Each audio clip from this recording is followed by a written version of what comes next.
Assalamualaikum warahmatullahi wabarakatuh. Pada video kali ini saya akan membahas mengenai konsep fasor dan penerapannya dalam rangkaian.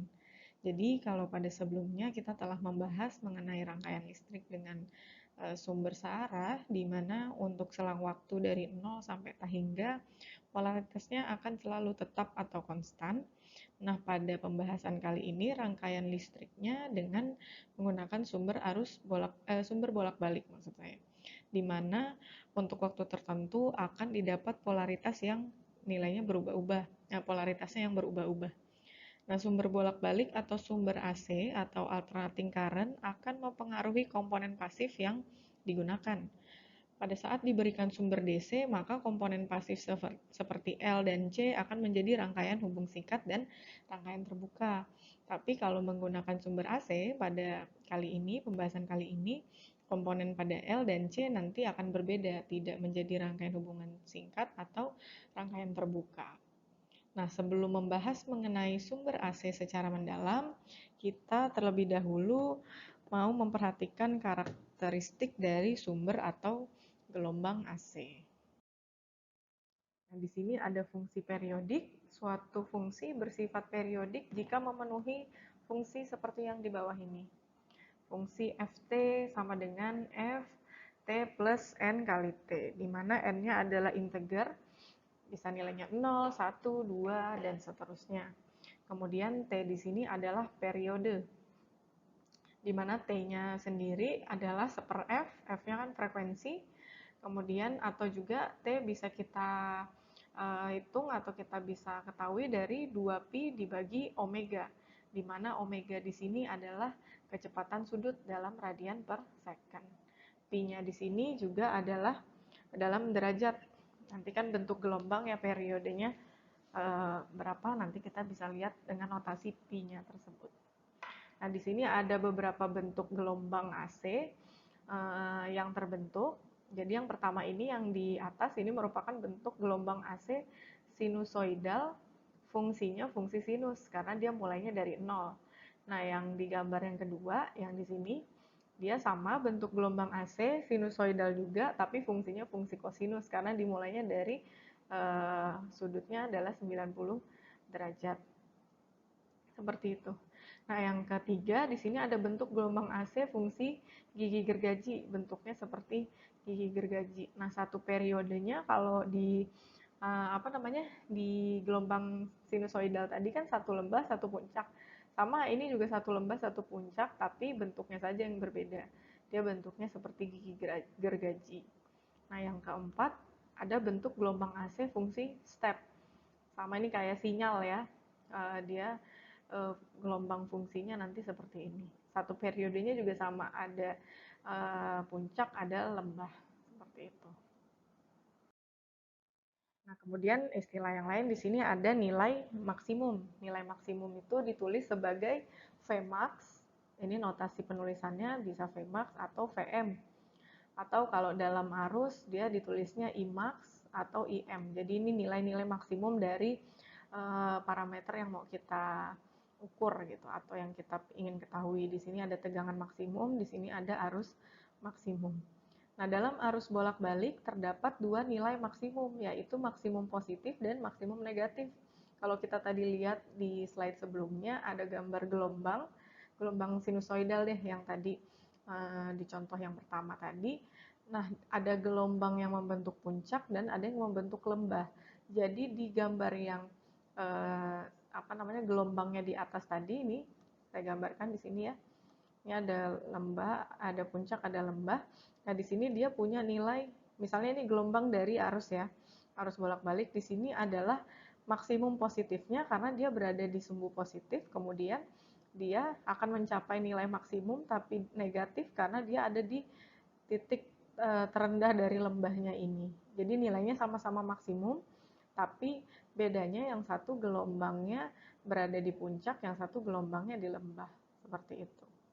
Nah, maka kalau dijumlahkan, misalkan di sini ada gelombang puncak, dijumlahkan dengan dijumlahkan nilai maksimumnya tadi antara yang positif dan negatif, maka nilai tersebut disebut sebagai nilai puncak ke puncak atau peak to peak. Dari sini ke sini, ini namanya nilainya peak to peak. Seperti itu. Nah, yang kedua ada nilai efektif atau root mean square, RMS. Definisi dari nilai RMS ini adalah nilai tegangan atau arus bolak-balik atau alternating current yang dapat menghasilkan panas sama besar dengan panas yang dihasilkan oleh tegangan arus searah atau DC. Nah, ini secara matematis nilai I efektifnya untuk arus sama dengan I RMS itu sama dengan akar dari seperti di mana T-nya adalah periode yang di sini integral dari I kuadrat T dt. Nanti nilai T-nya ini diganti nilainya dari 0 sampai dengan T besar ini. Kemudian untuk V efektif, di sini tegangan efektif atau tegangan RMS-nya itu nilainya sama akar dari seperti integral 0 sampai T dari V kuadrat T dt. Jadi nanti nilai T-nya di sini juga diganti dari 0 sampai ke T. Seperti itu. Itu untuk nilai maksimum dan nilai efektif. Kemudian yang selanjutnya ada nilai sesaat, di mana nilai sesaat suatu tegangan atau arus adalah nilai tegangan atau arus pada sebarang waktu peninjauan.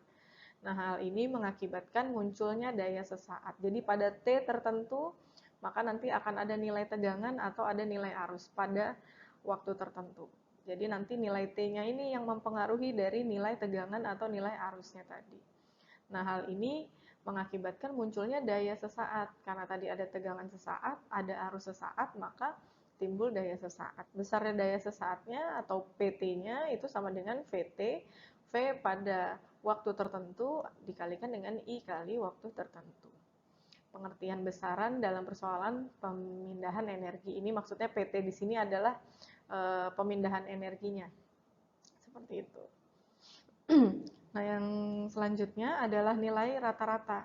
Nilai rata-rata suatu arus IT, kita misalkan arusnya sebesar IT, dalam satu periode merupakan arus kontan IAV atau I average atau I rata-rata, yang dalam periode tersebut dapat memindahkan muatan Q yang sama. Jadi kan arus itu kan adalah perpindahan muatan persatuan waktu. Jadi arusnya itu nilai rata-ratanya adalah nilai arus kontan atau I average dalam periode tertentu untuk memindahkan muatan tadi.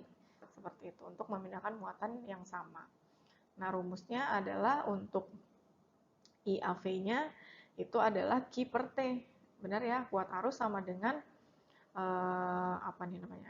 muatan dibagi dengan waktu atau periode. Atau bisa kita tuliskan sebagai I per T di sini.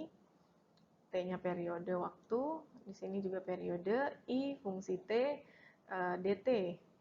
Seperti itu, integral dari IT dt. Nanti T yang di sini dimasukkan nilainya dari 0 sampai T. Sama untuk VAV-nya atau V average-nya atau V rata-ratanya, rumusnya adalah seperti integral dari 0 ke T, IT dt. Seperti itu. Untuk gelombang sinusoidal murni, nilai rata-rata satu periode penuh, dia nanti sama dengan 0 kalau gelombangnya sinusoidal murni. Oleh karena itu, nilai rata-rata diperoleh dari setengah periode gelombangnya atau half cycle period. Nah, ini contoh soal yang pertama. Dari fungsi gelombangnya gelombang sinusoidal ya. Seperti ini. Tentukan harga rata-rata dan harga efektif fungsi dari YT sama dengan A sin omega T. Nah, jadi di sini ada grafik antara fungsi Y yang dipengaruhi oleh periode di sini. Periodenya adalah omega T di sini ya. Omega T. Maka Y di sini adalah Y fungsi yang dimasukkan nilai T-nya adalah omega T. Seperti itu. Nah, bisa dilihat dari gambar ini, periode dari gelombangnya ini, di sini adalah 2pi. Sampai sini ya gelombangnya. Periodenya 2pi. Jadi tadi untuk menentukan harga rata-rata, berarti nilai Y-nya itu sama dengan seperti integral dari fungsi Y-nya pada saat nilainya T, dt, nanti dimasukkan nilainya 0 sampai T, kemudian kita ganti dulu semua yang ada nilai T-nya diganti dengan omega T. Karena tadi fungsi Y-nya adalah pada saat T-nya adalah omega T ini. Jadi nilai T-nya, semua yang ada T-nya kita ganti dengan dt. Maka di sini fungsinya Y-nya, T-nya kita ganti omega T. Kemudian di sini tadi dt, T-nya kita ubah jadinya d omega T. Seperti itu. Nah, kemudian sama dengan 1/2pi. 2pi ini dari mana? 2pi ini adalah periodenya. Satu gelombang ini periodenya adalah 2pi. Maka kita masukkan nilai T-nya 2pi. Kemudian integral dari 0 sampai ke T. T-nya adalah 2pi, makanya T yang besar tadi yang di atas ini kita ganti juga jadi 2pi. Tadi rumus fungsi Y-nya, Y omega T-nya adalah A sin omega T dikalikan dengan D omega T. Sehingga nanti nilainya adalah A/2pi A sin omega T-nya setelah dia diintegral, nanti jadinya hasilnya adalah min cos omega T. Karena sin jika diintegralkan, dia jadi cos omega T. A-nya keluar ya, karena dia konstanta. Kemudian nilai min cos omega T-nya ini, nanti kita isi T-nya dari 0 sampai ke 2pi. Sama dengan di sini sama dengan A/2pi. Nah, sekarang min cos omega T-nya kita ganti nih, omega T-nya diganti 0 dan 2x. Karena nilai yang tertingginya adalah 2x, kita tulis dulu yang pertama min cos dari 2pi dikurangi min cos 0. Di sini nilai minimumnya 0. Maka di sini didapat min cos 2pi. Pi-nya di sini 180 derajat. 180 derajat kali 2, 360 derajat. Maka minus cos 360 itu sama dengan cos 0 ya. Karena dia cycle-nya balik lagi. Jadi cos 360 itu sama dengan cos 0. Cos 360 itu nilainya 1, tapi karena di sini minus, maka di sini nilainya adalah minus 1. Kemudian di sini ada minus cos 0. Cos 0-nya sendiri nilainya 1, minus 1 di dalam kurung sini, kemudian dikurangi lagi jadinya di sini positif 1. Sehingga didapat nilai harga rata-rata dari fungsi Y omega T sama dengan A sin omega T-nya adalah 0 harga rata-ratanya. Nah, untuk harga efektifnya sama rumusnya, pakai rumus yang Y RMS atau harga efektif. Y efektif sama dengan akar dari 1/T integral 0 sampai T Y kuadrat T dt. Jadi nanti nilai yang ada nilai T-nya diganti dengan omega T di sini. Kemudian nilai T besarnya atau periodenya kita ganti dengan 2pi. Di sini diganti dengan 2pi. Sama diselesaikan sehingga nanti didapat Y RMS-nya adalah A per akar 2. Seperti itu. Nah, yang selanjutnya kita masuk ke konsep fasor maksud saya, di mana fasor sendiri merupakan bilangan kompleks yang merepresentasikan besaran dan fasa dari gelombang sinusoidal. Fasor sendiri biasanya dinyatakan dengan sebuah notasi pada domain frekuensi yang hanya terdiri dari besaran dan fasa. Nah, nanti berlaku formula Euler di sini, di mana besarnya E pangkat J omega T sama dengan cos omega T plus J sin omega T. Atau nanti bisa kita jabarkan lagi sebagai R kali E dikalikan dengan E J omega T ditambah J imajiner di sini dikalikan dengan E J omega T. Kalau dia di sini pangkatnya negatif, berarti nanti ini saja yang berubah jadi negatif. Sama, tapi nilai-nilainya nanti berubah jadi negatif. Seperti itu. Ini maksudnya adalah nilai real, ini adalah nilai imajiner di sini. Seperti itu. Nah, sebagai contoh, di sini kita punya fungsi tegangan terhadap waktu. Di sini ada Vt sama dengan Vm cos omega T plus theta, di mana Vm-nya ini adalah V maksimum ya. Volt satuannya dalam domain waktu, karena ini fungsinya terhadap waktu. Nah, formula Euler dari persamaan yang di atas ini itu seperti itu tadi, RE dikalikan Vm dikalikan E pangkat J theta dikalikan dengan E pangkat J omega T. Sehingga nanti untuk formula Euler dari tegangannya itu adalah Vm kali E pangkat J theta volt. Nah, untuk notasi fasornya sendiri, V sudut, T-nya kita ganti dengan omega, itu nanti nilainya sama dengan Vm. Ini sudut ya, sudut theta maksudnya. Ini simbol dari sudut, bukan kurang dari. Jadi karena saya nggak ketemu simbol untuk nulis sudut, harusnya sudut seperti ini, sudut theta. Jadi saya pakai tanda kurang dari. Harusnya seperti ini simbolnya. Seperti itu. Jadi nanti di pembahasan kali ini kalau ketemu tanda kurang dari, itu maksudnya adalah sudut. Simbol dari notasi fasor untuk sudutnya. Oke. Nah, selanjutnya adalah bilangan kompleks. Jadi untuk bilangan kompleks ini terdiri dari harga real atau harga nyata dan harga imajiner atau khayal.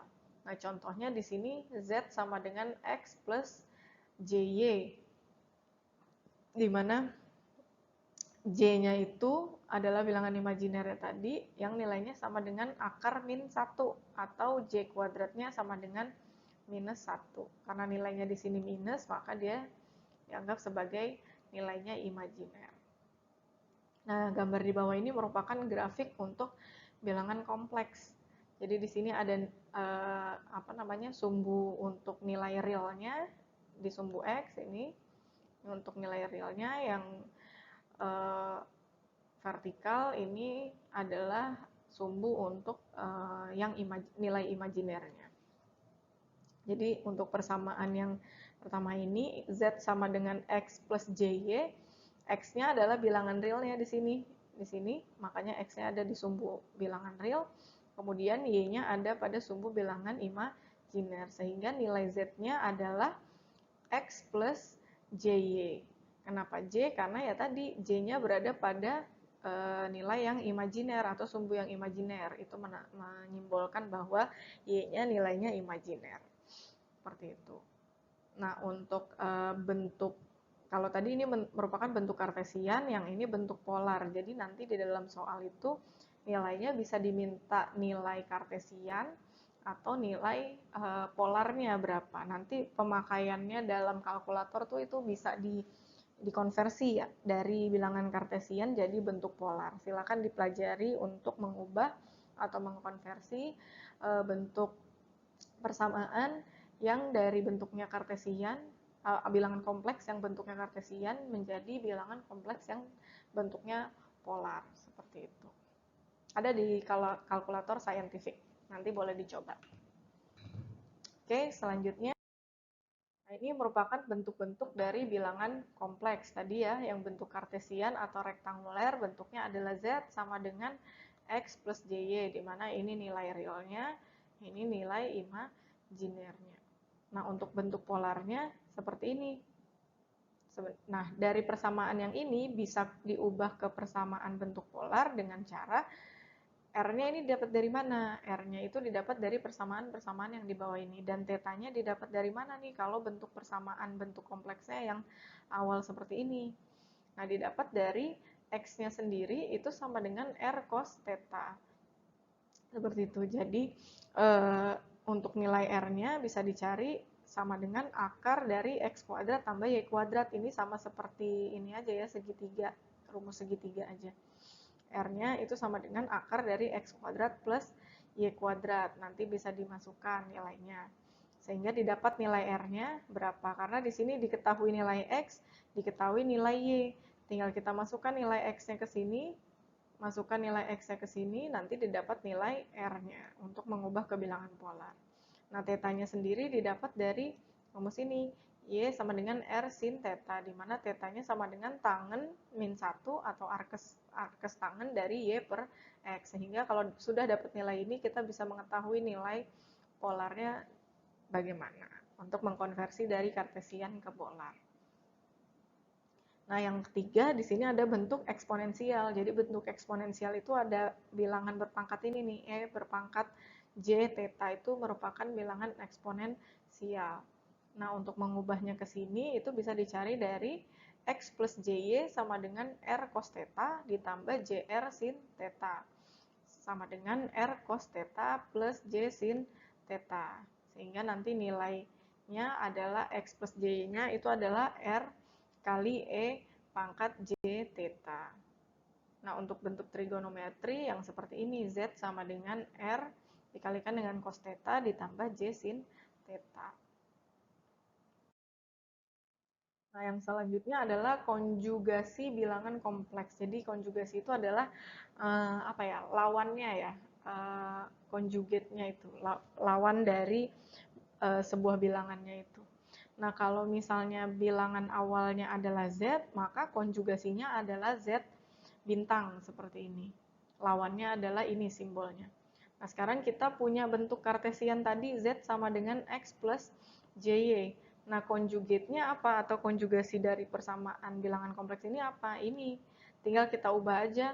Kalau yang tadinya plus, konjugasinya adalah minus. Seperti itu. Nah, untuk bentuk polar, kalau awalnya adalah Z sama dengan R sudut theta, konjugasinya adalah Z sama dengan R sudut min theta. Min theta. Ya, kemudian untuk bentuk eksponensial, kalau yang sebelumnya bentuknya Z sama dengan R kali E pangkat J theta, maka nanti konjugasinya itu sama dengan Z sama dengan R kali E pangkat minus J theta. Nah, untuk bentuk trigonometri, kalau bentuk bilangan kompleksnya awalnya Z sama dengan R kali cos theta plus J sin theta, maka nanti plusnya kita ganti negatif saja untuk konjugasinya. Seperti itu. Nah, sekarang untuk operasi dari bilangan kompleks, maksudnya penjumlahan, pengurangan, perkalian, atau pembagian dari bilangan kompleks itu seperti apa. Nah, yang pertama ini adalah penjumlahan dan pengurangan atau selisih dari bilangan kompleks. Jadi misalnya kita punya Z1-nya besarnya adalah X1 plus JY1, dan kita punya Z2 sama dengan X2 plus JY2, maka yang pertama kita mau menjumlahkan dulu antara Z1 ditambah Z2. Maka tinggal kita jumlahkan aja X1 plus JY1 itu untuk Z1-nya ditambah dengan X2 plus JY2 untuk Z2-nya. Di sini Z1 ya, Z1, sini Z2. Nah, nanti tinggal kita kelompokkan yang mana yang real, yang imajinernya juga kita kelompokkan sendiri. Jadi nanti nilainya jadi bilangan kompleks lagi, bentuknya sama lagi nanti seperti ini. Jadi dijumlahkannya yang real dengan yang real, yang kompleks dengan yang kompleks. Oke, kalau untuk pengurangan juga sama tadi, tinggal kita kurangi aja yang Z1, nilainya X1 plus JY1 dikurangi karena dia pengurangan, X2 plus JY2 itu adalah nilai Z2-nya. Sama, nanti tinggal kita kelompokkan lagi antara yang imajiner dan yang tidak. Begitu. Kemudian yang selanjutnya adalah perkalian dan pembagian bilangan kompleks. Nah, misalkan nih kita punya bilangan kompleksnya eksponensial. Di sini Z1-nya adalah R1 kali E pangkat J theta 1. Kemudian di sini Z2-nya adalah R2 kali E pangkat J theta 2 maksudnya ya. Di sini J theta 2. Nah, berapakah perkalian dari Z1 dan Z2? Z1 kali Z2 ini perkaliannya. Tinggal kita kalikan seperti biasa aja. Z1-nya adalah R1 E pangkat J1 J theta 1 di sini. Z2-nya adalah R2 kali E pangkat J theta 2 di sini. Kemudian kita kelompokkan yang konstantanya di sini R1 dan R2 kita kalikan. E-nya sama ya karena sama-sama bilangan eksponensial. Kemudian kalau bilangan berpangkat dikalikan, maka pangkatnya dijumlahkan. Jadi di sini pangkat dari E-nya tinggal kita jumlahkan J theta 1 ditambah theta 2. Seperti itu. Nah, untuk pembagian Z1 dibagi Z2 misalkan yang ditanyakan, ya udah sama seperti tadi, Z1-nya kita masukkan nilainya R1 E pangkat J theta 1 dibagi R2 kali E pangkat J theta 2. R1 dibagi R2 di sini karena E-nya bilangan berpangkatnya sama, tapi karena dibagi maka untuk J tetanya itu J teta 1 dikurangi J teta 2 untuk yang pembagian. Seperti itu untuk operasi bilangan kompleks untuk penjumlahan, selisih, perkalian, dan pembagian pada bilangan kompleks.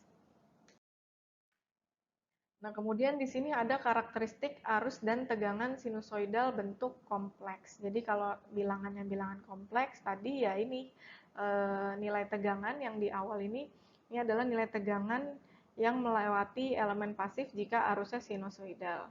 Ini nanti bisa dilihat sendiri untuk elemen R seperti ini, untuk elemen L seperti ini, dan untuk elemen C seperti ini. Nah, untuk arusnya kalau tadi tegangan, kalau yang di bawah ini adalah arus pada elemen pasif jika tegangannya sinusoidal. Nilai R, nilai L, dan C-nya silakan nanti bisa dilihat sendiri untuk tabelnya. Ini merupakan karakteristik arus dan tegangan sinusoidal pada bentuk yang kompleks. Nah, kemudian yang selanjutnya ini akan membahas mengenai pengaruh gelombang AC pada elemen-elemen pasif tadi. Elemen-elemen pasif kan ada R, L, dan C. Nah, untuk yang pertama, kita mau membahas mengenai pengaruh gelombang AC pada elemen resistor dulu. Kita mau lihat grafiknya nanti seperti apa.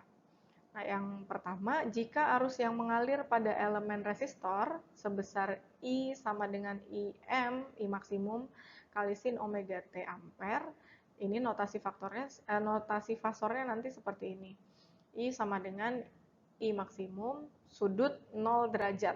Jadi ini bentuk bilangan polar. Bentuk polar ya, bentuk bilangan kompleks yang polar. Ini sudut ya. Kemudian nilai tegangannya nanti sebesar VR sama dengan R kali I maksimum kali sin omega T. R kali I itu kan merupakan tegangan maksimum dikali dengan sin omega T. Nanti notasi fasornya seperti ini, VR R kali M sudut 0 derajat. Nah, jadi kita mau lihat nih di sini antara I-nya dengan tegangannya, dia satu fasa atau beda fasa. Antara arus dan tegangannya ada perbedaan fasa atau tidak. Dilihat dari sudutnya di sini. Berapa derajat di sini. Kalau nilainya sama, menandakan bahwa antara arus dan tegangannya tidak terdapat perbedaan fasa. Dia bukan saling berhimpit, tapi dia di fasa yang sama. Jadi fasa itu di sudut-sudut yang sama. Kalau dia mulainya dari 0 derajat, I dan V-nya dia sama-sama di 0 derajat. Tapi lain halnya kalau misalnya grafik yang I yang di bawah ini ya, ini grafik yang I, ini grafik yang V. Nah, kalau misalkan I-nya mulainya dari sini duluan, nah seperti ini nanti beda fasanya. Karena dia mulainya tidak dari 0 derajat, tapi dia sudah mendahului duluan nih, sebesar berapa derajat nih dia mulainya di sini. Sehingga itu nanti akan terjadi perbedaan fasa. Di sini ada perbedaan fasa. Karena mulainya tidak di titik yang sama atau tidak di fasa yang sama. Gitu ya.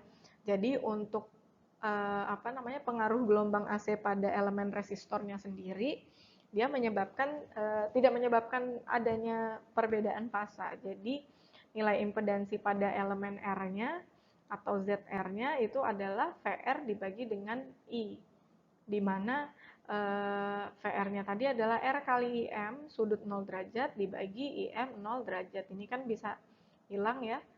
Maka nanti nilai impedansinya itu adalah R itu sendiri.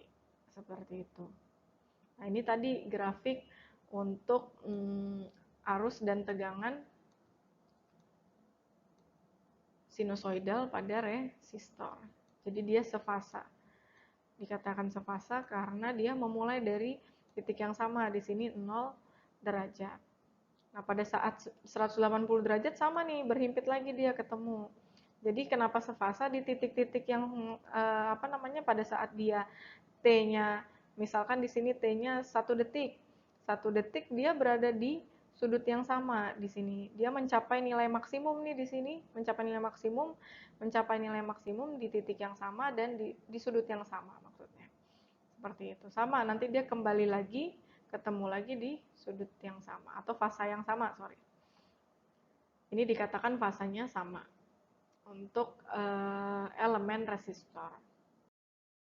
Nah, yang kedua, pengaruh gelombang AC pada elemen L atau induktor.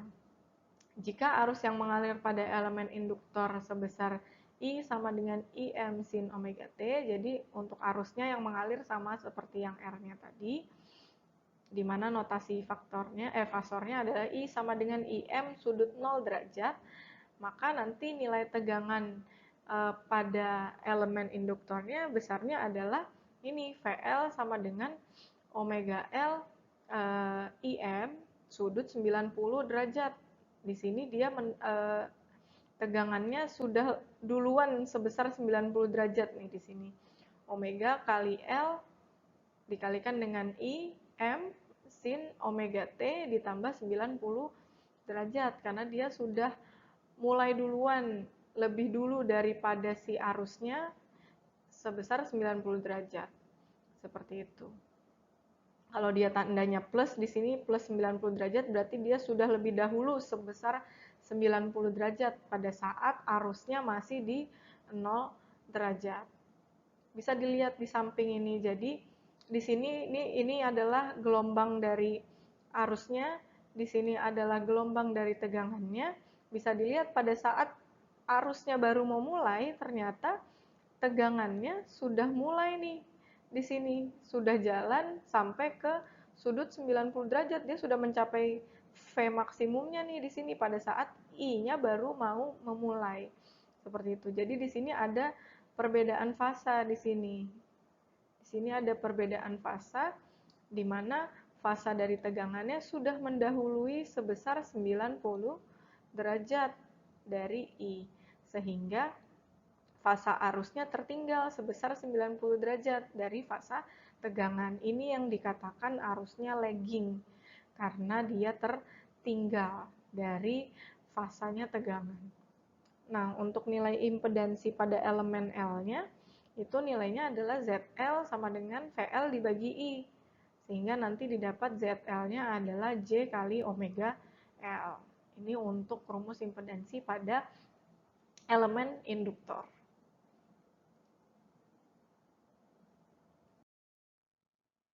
Nah, yang ketiga ini adalah pengaruh dari gelombang AC pada elemen kapasitor. Arus yang mengalir sama, jadi kita anggap dia baru mulai di sudut 0 derajat arusnya, tapi tegangan yang muncul itu ternyata dia baru mulai setelah arusnya fasanya di 90 derajat. Jadi dia arusnya mendahului. Lebih dulu dia.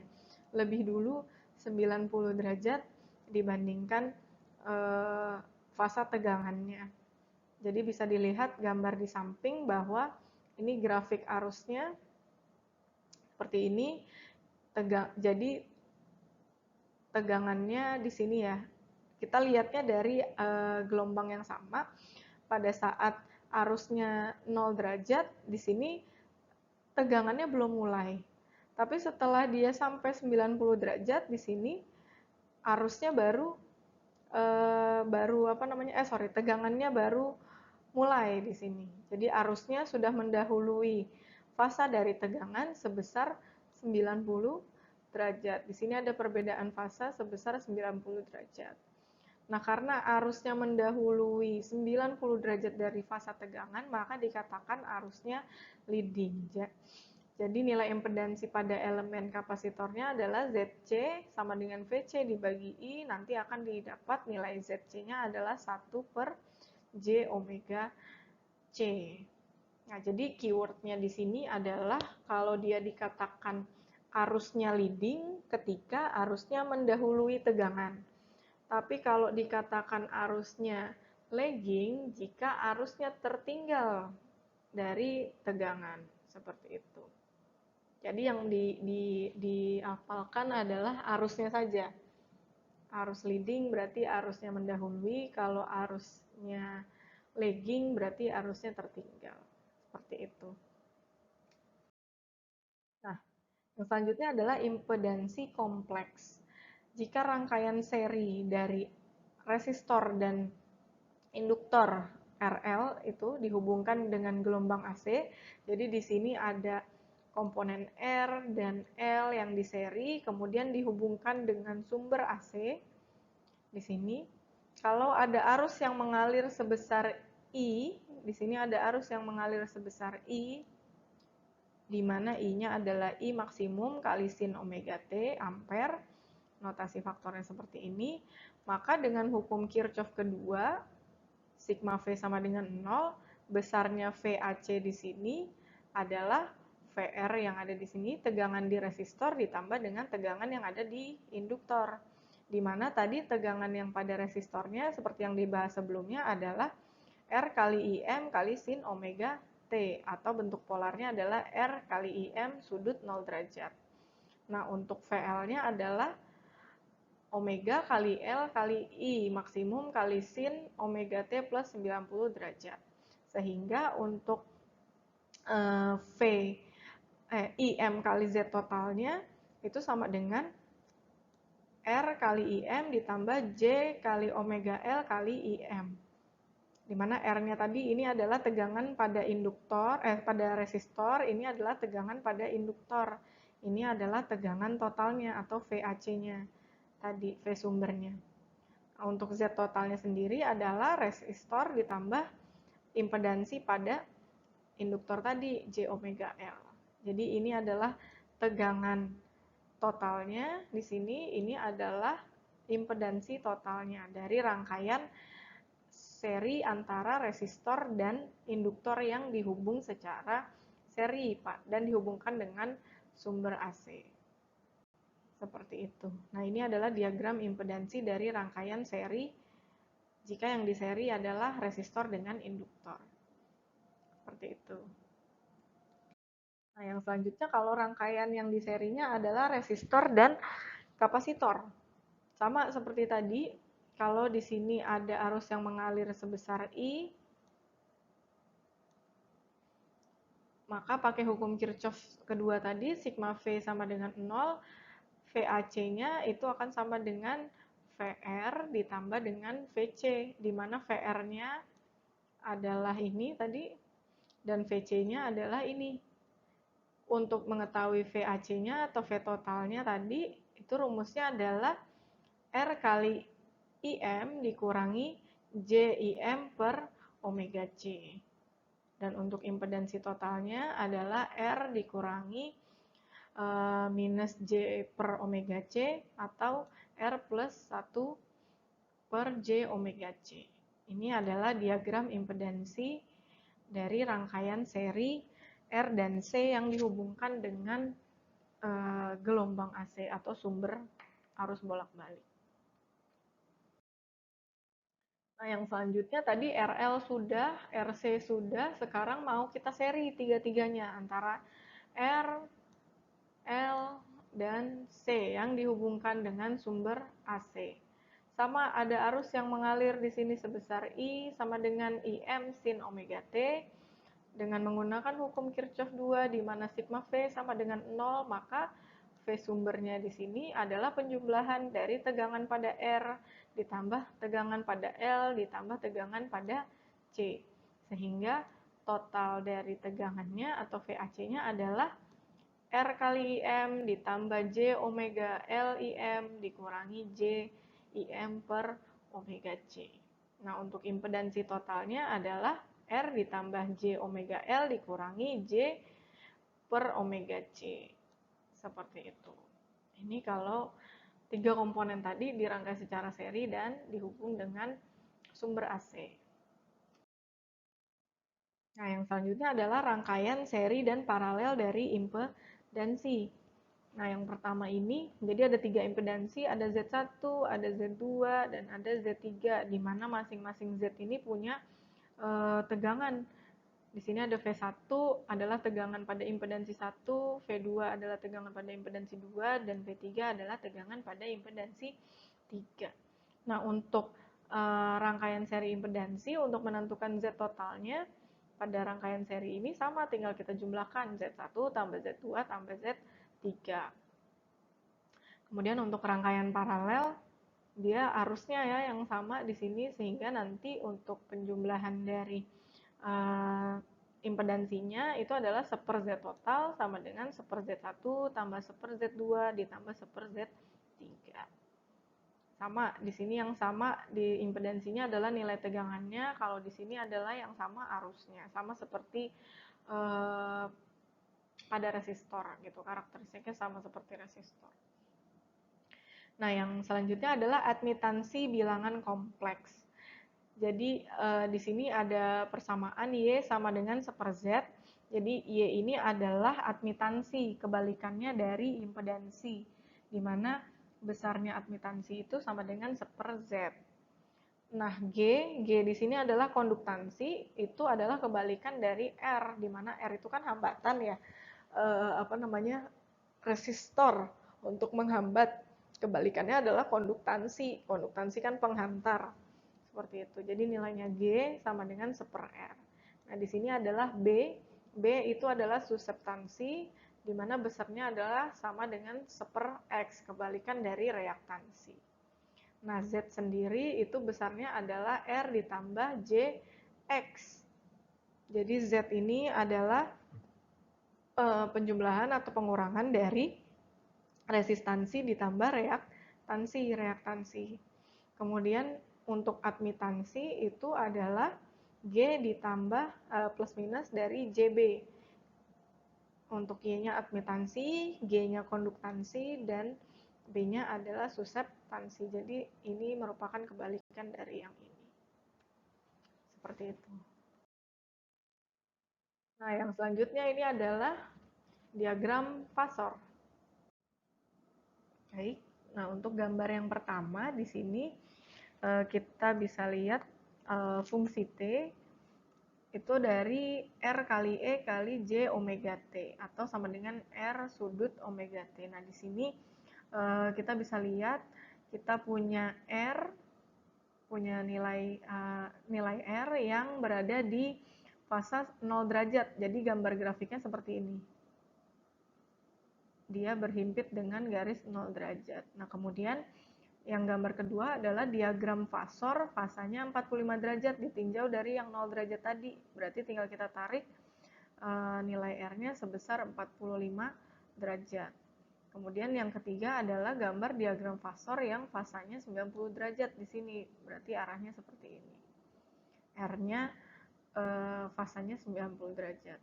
Nah, jika beda fasa antara arus dan tegangan sebesar θ, maka diagram fasornya adalah sebagai berikut nih yang di bawah ini. Jadi yang pertama yang di sini adalah yang ini adalah diagram fasor antara arus dan tegangan jika arusnya lagging. Jadi di sini arusnya tertinggal tadi ya dibandingkan tegangan. Jadi di sini bisa kita lihat diagramnya yang arus dia masih di bawah, tapi tegangannya sudah mencapai sekian derajat nih. Kita anggap di sini 45 derajat. Tegangannya sudah di sudut 45 derajat, sehingga terjadi perbedaan fasa nih di sini yang disebut dengan delta θ-nya tadi.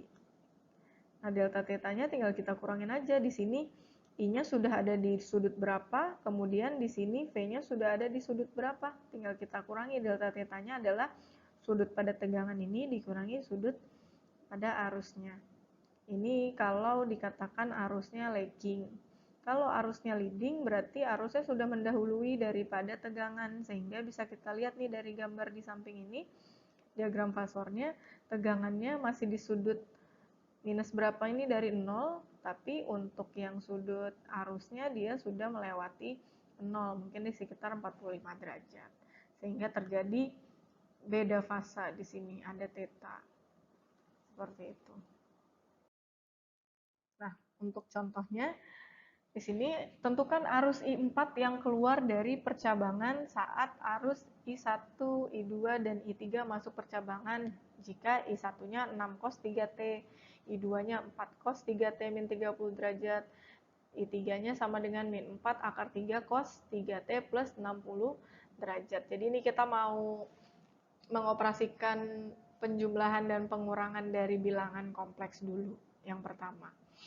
Nah, jadi menggunakan sifat hukum Kirchhoff yang pertama, di mana jumlah arus yang masuk sama dengan jumlah arus yang keluar dari percabangan tersebut, maka rumusnya adalah I4 sama dengan I1 tambah I2 tambah I3, karena arus I4 adalah arus yang keluar, dan arus yang masuknya adalah I1, I2, dan I3.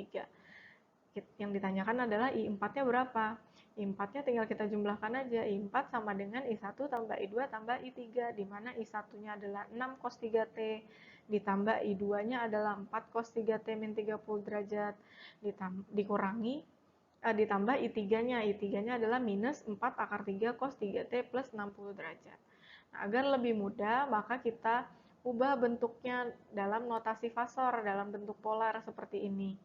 Sehingga I1-nya jadi 6 sudut 0 derajat, kemudian ditambah, jadi ini kenapa dia dibikin 0 derajat, karena ini ditambah atau dikurangi 0 derajat di sini, tidak dituliskan, karena tidak ditulis maka kita anggapnya dia 0 derajat. Kemudian di sini 4 cos min 3T min 30, maka di sini sudutnya adalah min 30. Kemudian min 4 akar 3 cos 3T plus 60, berarti dia mendahului 60 derajat di sini. Sehingga tinggal kita cari 6 sudut 0 derajat, itu besarnya adalah 6. 4 sudut min 30, kita ubah ke bilangan kompleks, jadi 3,46 min J2.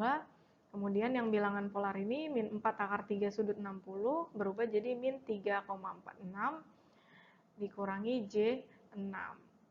Nah, nanti hasilnya I4-nya adalah 6 min J8, atau bentuk polarnya adalah 10 sudut min 53,1 derajat. Sehingga besarnya I-nya itu adalah 10 cos 3T min 53,1 derajat. Seperti itu. Nah, kemudian untuk contoh soal yang ketiga, jika X sama dengan 3 ditambah J4 dan Y sama dengan 6 tambah J9, tentukan X dan Y dalam bentuk polar yang pertama. Yang keduanya adalah tentukan X dan Y dalam bentuk trigonometri. Nah, yang pertama di sini kita cari dulu nih. Di X sama dengan 3 kuadrat plus J4 kuadrat, J4 kan tadi di sini kita mau cari dulu nih R-nya berapa. Sehingga didapat tadi kan untuk mengubah ke bilangan polar kan harus jadi bentuk R sudut theta.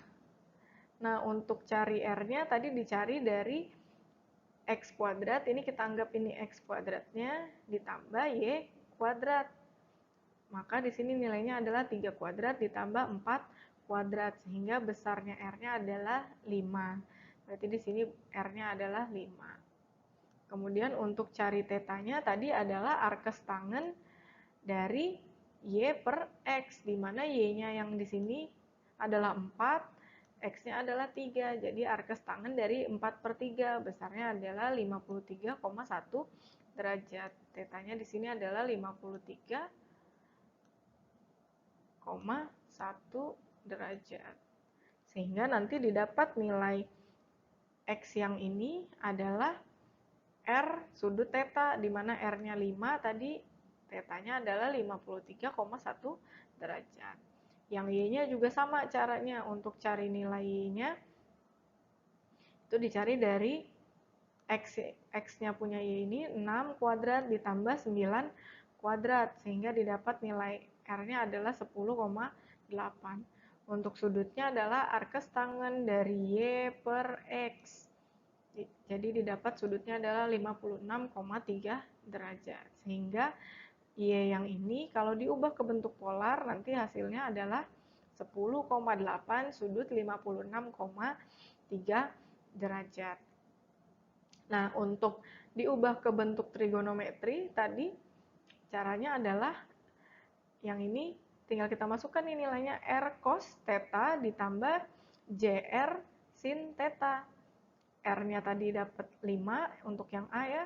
Kemudian sudutnya adalah 53,1 ditambah J5 sin tetanya tadi 53,1. Nah, untuk yang B, yang fungsi Y tadi, fungsi Y yang ini, yang didapat dari 6 plus J9, itu fungsi Y-nya jadinya adalah R cos theta ditambah JR sin theta, di mana R-nya adalah 10,8 dan tetanya adalah 56,3. Seperti itu. Ini adalah proses konversi dari bentuk rektanguler atau kartesian ke bentuk polar dan bentuk trigonometri. Oke, sekian yang dapat saya sampaikan. Semoga bermanfaat dan dapat dipelajari. Tetap sehat dan tetap belajar. Sampai jumpa lagi di kesempatan berikutnya. Assalamualaikum warahmatullahi wabarakatuh.